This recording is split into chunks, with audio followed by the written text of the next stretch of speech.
Keluarga Indonesia bahagia. Ya, selamat berjumpa dalam inspirasi masa pandemi. Nah, kali ini tema kita mengenai hobi. Masa pandemi ini mungkin bisa lama, karena itu kita perlu menyiasati kegiatan masa pandemi yang positif. Nah, karena itu saya menyarankan untuk melakukan hobi. Kenapa? Karena hobi ini bisa terapi bagi jiwa. Tetapi kalau hobi ini dikembangkan menjadi produktif, wah itu terapi dompet. Kenapa terapi dompet? Karena hobinya ini bisa dijadikan sumber ekonomi. Jadi hobi yang diproduktifkan. Nah, untuk mencapai suatu saat bisa produktif, maka kali ini saya mau bawa dulu pada hobi yang bertanggung jawab. Atau bertanggung jawablah dengan hobi Anda. Karena hobi ini kalau nggak kita yang memiliki hobi tidak bertanggung jawab, ini tidak menjadi berkat bagi orang lain, justru bikin kesal orang lain. Ya, contoh misalnya melukis. Melukis gunung cuma gunungnya nggak selesai, melukis kapal cuma tiangnya nggak selesai, melukis laut cuma langitnya, lautnya nggak jadi. Jadi semua yang dikerjakan tidak selesai. Itu namanya tidak bertanggung jawab. Lalu istri atau orang tua, kalau ada seorang anak ya, melihat istilahnya tuh bangkainya itu. Ini figuranya, kanvasnya, catnya nggak dipakai, harganya mahal lagi. Ini kan namanya hobi yang tidak bertanggung jawab. Hobinya musik, lalu minta dilesin ketika udah dibayar gitu ya.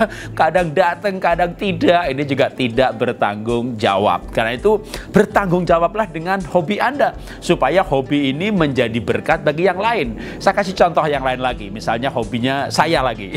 Ya, kasih kesaksian. Saya punya hobi misalnya piara binatang. Wah, di rumah saya ada ayam, ada bebek, ada entok, ada soang, ada burung dara, macam-macam. Lalu banyak orang bertanya sama saya, "Pak, itu Bapak yang posting di Instagram itu hewan piaranya banyak banget. Itu apa rumahnya nggak kotor? Setahu saya kalau punya piaraan seperti itu tainya di mana-mana." Ya pastilah tainya di mana-mana. Tapi saya bertanggung jawab paling tidak gitu ya. Kalau mau ada tamu bahkan kadang harian. Ya, kalau misalnya ini burung piaraan atau ayam ini taiknya di teras itu ya, sore-sore saya sapu, semprot pakai air, bersihkan. Apalagi kalau ada tamu, bukan cuma di terasnya, di halaman rumputnya udah ya semprotin pakai air sehingga bersih itu. Lalu unggasnya dikandangin ya sampai tamunya datang. Nanti pas tamunya mau pulang, lupa katanya mau piaraan, baru dilepas. Loh, kok nggak dari tadi Pak dilepas? Wah, dari tadi dilepas itu kotorannya di mana-mana. Pantes Pak, ini halamannya bersih. Saya pikir kok bisa bersih ya dibersihin. Kalau nggak dibersihin mana ada bersih. Emangnya ayam punya toilet ya, mau berak ke sana gitu ya. Nggak bisa. Kalau anjing aja kadang masih bisa dibiasakan ya, pagi diajak jalan kaki, lalu dipikir di bawah pohon dia berak di sana. Namanya ayam, bebek, soang, burung dara di mana-mana. Nah, tentu kita harus bertanggung jawab. Kalau kita bertanggung jawab dengan hobi kita, misalnya dengan membersihkan kotorannya, atau kita memberi makanan sehingga hobi ini tidak bisa dinikmati orang lain, kita nikmati, orang lain tidak repot gitu ya. Jangan, wah, lu dapat nikmatnya, gue dapat tainya. Ini namanya hobi yang tidak bertanggung jawab. Jadi apapun hobi Anda, kalau Anda hobinya masak, ya makanlah. Kalau misalnya nggak habis, ya jangan masak banyak-banyak ya. Atau kalau mau orang lain ikut menikmati, ya masaklah yang enak bagi orang lain, bukan hanya enak bagi diri sendiri. Ini namanya hobi yang bertanggung jawab, atau orang yang bertanggung jawab dengan hobinya. Nah, karena kita hidup ini tidak sendirian. Ya nggak bisa, yang penting saya happy gitu.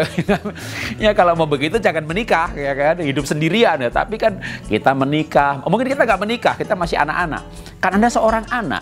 Seorang anak itu hidup di rumahnya orang tuanya. Bagaimanapun juga nggak boleh membuat orang tua jengkel, marah-marah. Anda tidak bertanggung jawab dalam hidup ini. Kembangkanlah sikap bertanggung jawab termasuk di dalam hobi. Karena ketika orang bertanggung jawab di dalam hobinya, maka hobi itu menjadi berkat bagi orang lain. Orang lain akan senang, orang lain akan memuji, Anda akan bergairah dengan hobi itu.